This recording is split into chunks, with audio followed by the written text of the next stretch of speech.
ಹೋಟೆಲಲ್ಲಿ ಸಿಗುವಂತಹ ರವಾ ದೋಸೆ ಅಂದ್ರೆ ತುಂಬಾ ಜನರಿಗೆ ಇಷ್ಟ ಇರ್ತದೆ. ಗರಿ ಗರಿಯಾಗಿರ್ತದೆ, ರುಚಿಕರವಾಗಿರ್ತದೆ ಅಂತ. ಹಾಗೆ ಮಾಡೋದು ಕೂಡ ತುಂಬಾನೇ ಸುಲಭ ಇದನ್ನ. ಇವತ್ತು ಮನೆಯಲ್ಲಿಯೇ ಸುಲಭವಾಗಿ ಗರಿ ಗರಿಯಾದ, ರುಚಿ ರುಚಿಯಾದ ರವಾ ದೋಸೆಯನ್ನ ಯಾವ ರೀತಿಯಾಗಿ ಮಾಡೋದಂತ ಸರಿಯಾದ ಪ್ರಮಾಣ ಹಾಗೆ ಕೆಲವೊಂದು ಟಿಪ್ಸ್‌ಗಳ ಜೊತೆಗೆ ನಿಮ್ಮ ಜೊತೆ ಶೇರ್ ಮಾಡ್ತಾ ಇದ್ದೇನೆ.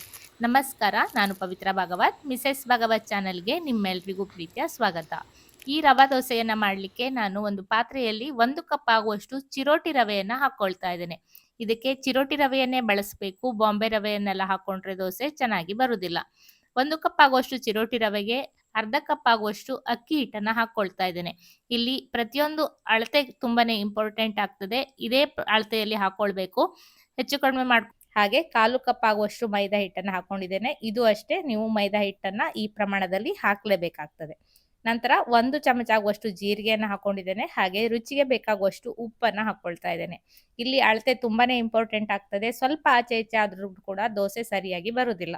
ಹಾಗೆ ಇದಕ್ಕೆ ಹಾಕುವಂತಹ ನೀರಿನ ಪ್ರಮಾಣವು ಕೂಡ ಅಷ್ಟೇ ಇಂಪಾರ್ಟೆಂಟ್ ಆಗ್ತದೆ. ಎಲ್ಲವನ್ನ ಕರೆಕ್ಟ್ ಆಗಿ ಹಾಕಿದ್ರೆ ಮಾತ್ರ ಸರಿಯಾದ ದೋಸೆ ಬರ್ತದೆ. ಇದನ್ನ ಮಾಡ್ಲಿಕ್ಕೆ ನೀವು ಸ್ವಲ್ಪ ಆ ಕಡೆ ಈ ಕಡೆ ಮಾಡ್ಕೊಂಡ್ರು ದೋಸೆ ಏಳ್ಸುದು ಕಷ್ಟ ಆಗ್ತದೆ. ಹೋಟೆಲಲ್ಲಿ ಸಿಗುವಂತಹ ದೋಸೆ ನಿಮ್ಗೆ ಖಂಡಿತ ಮಾಡ್ಲಿಕ್ಕೆ ಆಗೋದಿಲ್ಲ. ಚೆನ್ನಾಗಿ ಮಿಕ್ಸ್ ಮಾಡಿಕೊಂಡು ಇದಕ್ಕೆ ಈಗ ನೀರನ್ನ ಹಾಕೊಳ್ತಾ ಇದ್ದೇನೆ. 1 ಕಪ್ ಆಗುವಷ್ಟು ಚಿರೋಟಿ ರವೆಗೆ 3 ಕಪ್ ಆಗುವಷ್ಟು ನೀರನ್ನ ಹಾಕೊಂಡಿದ್ದೇನೆ. ನೀರಿನ ಅಳತೆಯು ಕೂಡ ತುಂಬಾನೇ ಇಂಪಾರ್ಟೆಂಟ್ ಆಗ್ತದೆ. ತುಂಬಾ ಜಾಸ್ತಿ ನೀರು ಹಾಕಿದ್ರೂ ಆಗೋದಿಲ್ಲ, ಹಾಗೆ ಕಡಿಮೆ ನೀರನ್ನ ಹಾಕೊಂಡ್ರು ಕೂಡ ಆಗೋದಿಲ್ಲ. ಚೆನ್ನಾಗಿ ಮಿಕ್ಸ್ ಮಾಡ್ಕೊಂಡು ಇದನ್ನ ನೆನೆಲಿಕ್ಕೆ ಇಡಬೇಕು. ಮಿನಿಮಮ್ ಅಂದ್ರೂ 1 ಗಂಟೆ ಹೊತ್ತು ನೀವು ನೆನೆಸ್ಲಿಕ್ಕೆ ಇಡ್ಲೇಬೇಕಾಗ್ತದೆ ಇದನ್ನ. ಹಾಗೆ ಸ್ವಲ್ಪ ಇಂಗನ್ನ ನೀರಿನಲ್ಲಿ ಹಾಕಿ ನೆನೆಸಿಟ್ಕೊಳ್ತಾ ಇದ್ದೇನೆ. ನಂತರ ಸೇರಿಸ್ಕೊಳ್ತೇನೆ. ನನ್ನ ಬಳೆಯನ್ನ ನೋಡಿ ವೀಕ್ಷಕರೊಬ್ರು ಕೇಳಿದ್ರು, ಅದರ ಡಿಸೈನ್ ಅನ್ನ ತೋರಿಸಿ ಅಂತ. ತುಂಬಾ ಚೆನ್ನಾಗಿದೆ, ಹೇಗಿದೆ ಅಂತ ಸರಿಯಾಗಿ ತೋರಿಸಿ ಅಂತ. ಅದಕ್ಕೋಸ್ಕರ ತೋರಿಸ್ತಾ ಇದ್ದೇನೆ. ನೋಡಿ, ಈ ರೀತಿಯಾಗಿ ಇದೆ. 2 ಕಡೆ ಮುತ್ತಿನಿಂದ ಪೋಣಿಸಿದ್ದಾರೆ. ಹಾಗೆ ಇನ್ನೆರಡು ಕಡೆ, ಒಂದು ಕಡೆ ಹಸಿರು ಮಣಿಯಿಂದ ಹಾಕಿದ್ದಾರೆ, ಇನ್ನೊಂದು ಕಡೆ ಕೆಂಪು ಮಣಿಯನ್ನ ಹಾಕಿದ್ದಾರೆ. ಈ ರೀತಿ ಗೋಲ್ಡನ್ ಕಲರ್ ಅಲ್ಲಿ ಇರುವಂತಹ ಇದೊಂದು ಬಳೆ ಅಮ್ಮ ತಂದ್ಕೊಟ್ಟಂತಹ ಬಳೆ. ಇದು ತುಂಬಾ ವರ್ಷದ ಹಿಂದೆ ತಂದ್ಕೊಟ್ಟಿದ್ರು. ನನಗೂ ಕೂಡ ತುಂಬಾನೇ ಇಷ್ಟ ಈ ಬಳೆ ಅಂದ್ರೆ. ಅದಕ್ಕೆ ಯಾವಾಗ್ಲೂ ವಿಡಿಯೋದಲ್ಲೆಲ್ಲ ಹಾಕೊಂಡಿರೋದನ್ನ ನೀವು ನೋಡಿರ್ಬೋದು.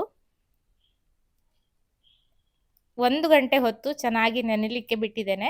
1 ಗಂಟೆಯ ನಂತರ ಚೆನ್ನಾಗಿ ಮಿಕ್ಸ್ ಮಾಡ್ಕೊಂಡಿದ್ದೇನೆ. ಈಗ ಮತ್ತೆ ಸ್ವಲ್ಪ ಗಟ್ಟಿಯಾಗಿರ್ತದೆ. ಮತ್ತೆ 1 ಲೋಟ ಆಗುವಷ್ಟು ನೀರನ್ನ ಹಾಕೊಂಡು ನೆನೆಸಿಟ್ಟಿರುವಂತಹ ಇಂಗು, ಕಟ್ ಮಾಡಿರುವಂತಹ ಕರಿಬೇವಿನ ಸೊಪ್ಪು, ತುರಿದಿರುವಂತಹ ಶುಂಠಿ, ಇದಿಷ್ಟನ್ನ ಹಾಕಿ ಚೆನ್ನಾಗಿ ಮಿಕ್ಸ್ ಮಾಡಿ ಇಟ್ಕೊಳ್ತೇನೆ. ಇಷ್ಟು ನೀರಾಗಿದೆ ಅಂತ ನೀವು ನೋಡ್ಬೋದು. ಹೀಗೆ ಇರ್ಬೇಕಿದು. ತುಂಬಾ ದಪ್ಪ ಆದ್ರೂ ಕೂಡ ರವಾ ದೋಸೆ ತೂತು ತೂತಾಗಿ ಬರುವುದಿಲ್ಲ. ಹಾಗೆ ಸ್ವಲ್ಪ ಕೊತ್ತಂಬರಿ ಸೊಪ್ಪು ಮತ್ತೆ ಈರುಳ್ಳಿ, ಹಸಿಮೆಣಸು ಇದಿಷ್ಟನ್ನ ಚಿಕ್ಕದಾಗಿ ಕಟ್ ಮಾಡಿ ಇಟ್ಕೊಂಡಿದ್ದೇನೆ. ಹಿಟ್ಟಿಗೆ 1-2 ಟೀ ಚಮಚ ಆಗುವಷ್ಟು ತುಪ್ಪವನ್ನ ಹಾಕಿದಾಗ ಚೆನ್ನಾಗಿ ಬರ್ತದೆ. ಹಾಗೆ ಮಾಡುವಾಗ ಮತ್ತೆ 1 ಹಿಡಿ ಆಗುವಷ್ಟು ರವೆಯನ್ನ ಹಾಕಿ, ಚಿರೋಟಿ ರವೆಯನ್ನ ಹಾಕೊಂಡಾಗ ರವಾ ದೋಸೆ ತುಂಬಾನೇ ಗರಿ ಗರಿಯಾಗಿ ಬರ್ಲಿಕ್ಕೆ ಸಹಾಯವನ್ನ ಮಾಡ್ತದೆ.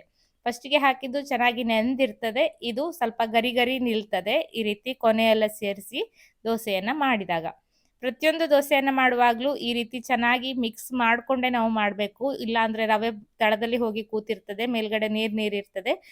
ನೀರಾಗಿರುವ ಹಿಟ್ಟನ್ನ ಹಾಕಿದ್ರೆ ದೋಸೆ ಏಳ್ಸ್ಲಿಕ್ಕೆ ಬರುದಿಲ್ಲ.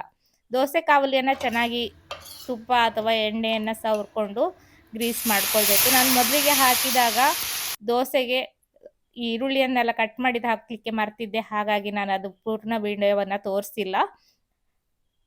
2ನೇ ಸಲ ಮಾಡುವಾಗ ಮತ್ತೆ ಕಾವಲಿಗೆ ಚೆನ್ನಾಗಿ ಎಣ್ಣೆ ಅಥವಾ ತುಪ್ಪವನ್ನ ಸವರ್ಕೊಂಡು ಕ್ಲೀನ್ ಮಾಡ್ಕೊಂಡು, ಮೊದಲಿಗೆ ಚಿಕ್ಕದಾಗಿ ಕಟ್ ಮಾಡಿ ಎತ್ತಿಟ್ಕೊಂಡಿದೀವಲ್ಲ ಈರುಳ್ಳಿ, ಕೊತ್ತಂಬರಿ ಸೊಪ್ಪು ಹಾಗೆ ಹಸಿಮೆಣಸಿನ ಮಿಕ್ಸ್ ಏನಿದೆ ಅದನ್ನ ಈ ರೀತಿ ಸ್ಪ್ರೆಡ್ ಮಾಡ್ಕೊಳ್ತಾ ಇದ್ದೇನೆ. ನಾನಿಲ್ಲಿ ಒಂದು ದೊಡ್ಡ ಈರುಳ್ಳಿ, ಸ್ವಲ್ಪ ಕೊತ್ತಂಬರಿ ಸೊಪ್ಪು, 2 ಹಸಿಮೆಣಸನ್ನ ಚಿಕ್ಕದಾಗಿ ಕಟ್ ಮಾಡಿ ಇಟ್ಕೊಂಡಿರೋದನ್ನ ಬಳಸ್ತಾ ಇದ್ದೇನೆ. ಇಷ್ಟು ಪ್ರಮಾಣದಲ್ಲಿ ದೋಸೆಯನ್ನ ಮಾಡಲಿಕ್ಕೆ. ನಂತರ ನೋಡಿ, ಈ ರೀತಿ ಹಿಟ್ಟನ್ನ ನೀರು ದೋಸೆಗೆಲ್ಲ ಹಾಕ್ತೇವಲ್ಲ ಹಾಗೆ ಹಾಕಬೇಕು. ಸೌಟಲ್ಲಿ ಸಣ್ಣ ಸೌಟನ್ನು ತಗೊಳ್ಳಿ, ಸ್ವಲ್ಪ ಸ್ವಲ್ಪನೇ ತಗೊಂಡು ಹಾಕಿ. ಪ್ರತಿ ಸಲ ಹಾಕುವಾಗಲೂ ಚೆನ್ನಾಗಿ ಕರಡಿ ಹಾಕಿ, ಇಲ್ಲ ಅಂದರೆ ರವಾ ತಕ್ಷಣಕ್ಕೆ ಕೆಳಗಡೆ ಹೋಗಿ ಕೂರ್ತದೆ. ಈ ರೀತಿ ಹಾಕಿ 1 ನಿಮಿಷ ಬಿಟ್ಟು ಅದು ಸ್ವಲ್ಪ ಬೇಯ್ತದಲ್ಲ, ಆವಾಗ ಮೇಲ್ಗಡೆಯಿಂದ ತುಪ್ಪ ಹಾಗೂ ಎಣ್ಣೆಯ ಮಿಕ್ಸನ್ನು ನಾನಿಲ್ಲಿ ಹಾಕ್ತಾ ಇದ್ದೇನೆ. ನಿಮಗೆ ಬರೀ ಎಣ್ಣೆ ಬೇಕು ಅಂದರೆ ಎಣ್ಣೆ ಹಾಕ್ಕೊಳ್ಳಿ, ಅಥವಾ ತುಪ್ಪ ಬೇಕು ಅಂದರೆ ತುಪ್ಪವನ್ನು ಹಾಕ್ಕೊಳ್ಳಿ. 2 ಮಿಕ್ಸ್ ಮಾಡಿ ಕೂಡ ಹಾಕ್ಕೊಳ್ಬೋದು. ತುಪ್ಪ ಬಿದ್ದಾಗ ತಿನ್ನಲಿಕ್ಕೆ ತುಂಬಾ ಪರಿಮಳ ಭರಿತವಾಗಿ ಚೆನ್ನಾಗಿ ಆಗ್ತದೆ. ನೋಡಿ ಚೆನ್ನಾಗಿ ಬೆಂದಿದೆ, ಎಲ್ಲ ಕಡೆಗೂ ಹೊಂಬಣ್ಣ ಬಂದಿದೆ. ಇಷ್ಟ ಆದ ನಂತರ ನಾವು ಎತ್ತಬೇಕು. ಸ್ವಲ್ಪ ಬೇಗ ಎತ್ತಲಿಕ್ಕೆ ಹೋದ್ರೂ ಕೂಡ ಗರಿಯಾಗಿರೋದಿಲ್ಲ, ಹಾಗೆ ಎತ್ತಲಿಕ್ಕೆ ಅಂಟ್ಕೊಳ್ತದೆ, ಕಚ್ಕೊಳ್ತದೆ ಕಾವಲಿಗೆ. ನಾನು ಕಬ್ಬಿಣದ ಕಾವಲಿಯಲ್ಲೇ ಮಾಡ್ತಾ ಇದ್ದೇನೆ. ನಾನ್ ಸ್ಟಿಕ್ ಅಲ್ಲೆಲ್ಲ ಇದನ್ನ ಮಾಡೋದು ಸ್ವಲ್ಪ ಕಬ್ಬಿಣದ ಕಾವಲಿಕ್ಕಿಂತ ಸುಲಭ ಅಂತಾನೆ ಹೇಳ್ಬೋದು. ಆದ್ರೆ ಕಬ್ಬಿಣದ ಕಾವಲಿಯಲ್ಲಿ ಮಾಡಿದಾಗ ರುಚಿ ಸ್ವಲ್ಪ ಜಾಸ್ತಿ. ನಿಧಾನಕ್ಕೆ ಎತ್ಕೊಳ್ಬೇಕು. ಸ್ವಲ್ಪ ಗಡಿಬಿಡಿ ಮಾಡ್ಲಿಕ್ಕೆ ಇಲ್ಲ, ಪೇಷನ್ಸ್ ಬೇಕು ಈ ದೋಸೆಯನ್ನ ಮಾಡ್ಲಿಕ್ಕೆ. ನೀವು ಗಡಿಬಿಡಿ ಮಾಡ್ಲಿಕ್ಕೆ ಹೋದ್ರೆ ಹರಿದು ಹೋಗ್ತದೆ, ಕೆಲವೊಂದ್ಸಲ ಚೆನ್ನಾಗಿ ಬರುದೇ ಇಲ್ಲ. ನೋಡಿ ಎಷ್ಟು ಚೆನ್ನಾಗಿ ದೋಸೆ ಬಂದಿದೆ ಅಂತ. ಸ್ವಲ್ಪನೂ ಗಡಿಬಿಡಿಯನ್ನ ಮಾಡದೆ ಮಾಡಬೇಕು. ಈಗಾಗಲೇ ಹಲವಾರು ಟಿಪ್ಸ್ಗಳನ್ನ ಹೇಳಿದ್ದೇನೆ. ಮುಂದಿನ ಟಿಪ್ಸ್ ಅನ್ನ ಹೇಳೋದಕ್ಕಿಂತ ಮೊದಲು ನನ್ನದೊಂದು ರಿಕ್ವೆಸ್ಟ್. ಈ ವಿಡಿಯೋ ಇಷ್ಟ ಆದ್ರೆ ಖಂಡಿತ ಲೈಕ್ ಹಾಗೆ ಕಮೆಂಟ್ ಅನ್ನ ಮಾಡಿ. ಮತ್ತೆ ಇನ್ನೊಂದು ಅಂದ್ರೆ ಕಾಮೆಂಟ್ ಸೆಕ್ಷನ್ನಿನ ಪಕ್ಕದಲ್ಲಿ ಸ್ವೈಪ್ ಮಾಡಿದ್ರೆ ನಿಮಗೆ ಹೈಪ್ ಅಂತ ಒಂದು ಆಪ್ಷನ್ ಸಿಗ್ತಾ ಇದೆ. ಯೂಟ್ಯೂಬಿನವರು ನಮ್ಮಂತಹ ಚಿಕ್ಕ ಚಾನಲ್ ಅನ್ನ ಬೆಳೆಸ್ಲಿಕ್ಕೋಸ್ಕರ ಇಂಟ್ರೊಡ್ಯೂಸ್ ಮಾಡಿರುವಂತಹ ಒಂದು ಹೊಸ ಆಪ್ಷನ್. ಖಂಡಿತ ಅದನ್ನ ಪ್ರೆಸ್ ಮಾಡೋದ್ರ ಮೂಲಕ ಸಣ್ಣ ಚಾನಲ್ ಅನ್ನ ಬೆಳೆಸ್ಲಿಕ್ಕೆ ಒಂದು ಹೆಲ್ಪ್ ಮಾಡಿ ಅಂತ ಕೇಳ್ಕೊಳ್ತೇನೆ. ಮಾಡ್ತೀರಾ ಅಲ್ವಾ? ನಿರೀಕ್ಷೆಯಲ್ಲಿ ಇರ್ತೇನೆ. ಹಾಗೆ ಪ್ರತಿ ಸಲ ಕಾವಲಿಯನ್ನ ಕ್ಲೀನ್ ಮಾಡ್ಕೊಳ್ಬೇಕು. ಇನ್ನೊಂದೇನಾಗ್ತದೆ ಅಂದ್ರೆ ಈ ಕಬ್ಬಿಣದ ಕಾವಲಿ ನಾವು ಮಾಡ್ತಾ ಹೋದ ಹಾಗೆ ಅದರ ಹೀಟ್ ಜಾಸ್ತಿ ಆಗ್ತಾ ಹೋಗ್ತದೆ. ಹಾಗಂತ ನಾವು ಉರಿಯನ್ನ ಸಣ್ಣ ಮಾಡ್ಕೊಂಡ್ರು ಕೂಡ ಎಲ್ಲ ಕಡೆಗೂ ಬೆಂಕಿ ತಾಗೋದಿಲ್ಲ, ಮಧ್ಯ ಮಾತ್ರ ಕರಡ್ತದೆ. ಹಾಗಾದಾಗ ನೀವು ಒಂದೆರಡು ದೋಸೆಯನ್ನ ಮಾಡಿಕೊಂಡು ತಕ್ಷಣ ಉರಿಯನ್ನ ಆಫ್ ಮಾಡಿ ಸ್ವಲ್ಪ ನೀರನ್ನ ಚಿಮುಕಿಸಿ. ಆವಾಗ ದೋಸೆ ಕಾವಲಿಯ ಹೀಟ್ ಜಾಸ್ತಿ ಆಗಿದ್ದು ಕಡಿಮೆ ಆಗ್ತದೆ. ನಂತರ ಮತ್ತೆ ಅದಕ್ಕೆ ಎಣ್ಣೆನೋ ತುಪ್ಪವನ್ನೋ ಏನಾದರೂ ಚೆನ್ನಾಗಿ ಗ್ರೀಸ್ ಮಾಡಿಕೊಂಡು ಮತ್ತೆ ದೋಸೆಯನ್ನ ಹುಯ್ಕೊಳ್ಳಿ. ಇದು ಒಂದು ತುಂಬಾನೇ ಇಂಪಾರ್ಟೆಂಟ್ ಟಿಪ್ ಅಂತಾನೆ ಹೇಳ್ಬೋದು. ಇಲ್ಲಾಂದ್ರೆ ಕಾವಲಿಯಿಂದ ಒಂದೆರಡು ದೋಸೆ ಚೆನ್ನಾಗಿ ಬರ್ತದೆ, ನಂತರ ಅದು ಮಾಡ್ಲಿಕ್ಕೆ ಬರೋದಿಲ್ಲ ಅನ್ನೋ ಹಾಗೆ ಆಗ್ತದೆ. ಈ ಟಿಪ್ಪನ್ನ ಫಾಲೋ ಮಾಡಿ ಉರಿಯನ್ನ ಆಫ್ ಮಾಡ್ಕೊಳ್ಳಿ, ಸ್ವಲ್ಪ ತಣ್ಣಗಾಗಿಸಿ ಮತ್ತೆ ಹಾಕಿ. ನಾನು ಅದಕ್ಕೆ ಮೊದಲಿಗೆ ಹೇಳಿರೋದು ಈ ದೋಸೆಯನ್ನ ಮಾಡ್ಲಿಕ್ಕೆ ಸ್ವಲ್ಪ ಪೇಷನ್ಸ್ ಜಾಸ್ತಿನೇ ಬೇಕು ಅಂತ. ಕಚ್ತದೆ ಅಂತ ಗೊತ್ತಾದ ತಕ್ಷಣ ಉರಿಯನ್ನ ಆಫ್ ಮಾಡಿಕೊಂಡು ಗ್ರೀಸ್ ಮಾಡಿಕೊಂಡೆ ಮತ್ತೆ ನೆಕ್ಸ್ಟ್ ದೋಸೆಯನ್ನ ಹಾಕೊಳ್ಳಿ. ಪ್ರತಿಯೊಂದು ದೋಸೆನೂ ಇದೇ ರೀತಿ ಚೆನ್ನಾಗಿ ಬರ್ತದೆ. ಅಕಸ್ಮಾತ್ ನೀವೇನಾದ್ರೂ ಉರಿಯನ್ನ ಸಣ್ಣ ಮಾಡ್ಕೊಂಡ್ರು ಕೂಡ ಸರಿ ಆಗೋದಿಲ್ಲ, ಸೈಡೆಲ್ಲ ಬೇಯುವುದಿಲ್ಲ. ಎಲ್ಲ ಕಡೆಗೂ ಚೆನ್ನಾಗಿ ಬೆಂಕಿ ತಾಗಬೇಕು. ಹಾಗೆ ಸರಿ ಹೊಂಬಣ್ಣ ಬಂದ ನಂತರವೇ ದೋಸೆಯನ್ನ ಎತ್ಕೊಳ್ಳಿ. ನಾನು ಎಷ್ಟು ದೋಸೆಯನ್ನ ಮಾಡಿದ್ದೇನೆ ಅಲ್ವಾ, ಎಲ್ಲದೂ ಕೂಡ ತುಂಬಾನೇ ಚೆನ್ನಾಗಿ ಬಂದಿದೆ ನೋಡ್ಬೋದು.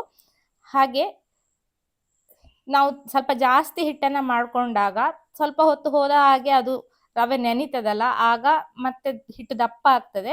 ಆಗ ಬೇಕು ಅಂತ ಅನ್ಸಿದ್ರೆ ಮತ್ತೆ ಸ್ವಲ್ಪ ನೀರನ್ನ ಹಾಕಿ ಮಿಕ್ಸ್ ಮಾಡ್ಕೊಳ್ಳಿ, ಹಿಟ್ಟಿನ ಹದವನ್ನ ಸರಿ ಮಾಡ್ಕೊಳ್ಳಿ.